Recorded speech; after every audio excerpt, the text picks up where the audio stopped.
Ay, ang pangalan ko ay si Buling Atienza, 74. Okay, taga saan po? Ako taga-barangay. Okay. Okay. Sa Batangas. Sa Batangas. Ano po? So, May nararamdaman ko ba? Iba yung aking pakiramdam. Pinake up ako niya doon sa sugar. sugar. So, ilan ho ang reading na lumabas? Ang lumabas na reading sa akin ay 185. Ano po ang nirekomenda sa inyo? Binigay sa inyong gamot nito? Binigyan ako ng ni Doc na yung Bio AP Plus na yon 3 times ba yun?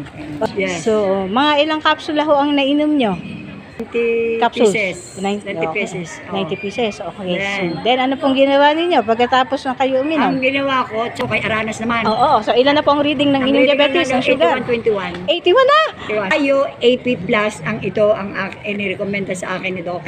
Ano mo sasabi mo kay Doc Len? Doc Len, maraming salamat. Unay sa Panginoon, pangalawa sa iyo, Doc. Balik ginamit ng Panginoon na instrumento. Tunay na napakaganda ng iyong binigay ng Bio AP Plus. Thank you, Doc. Ha? Thank you, Doc.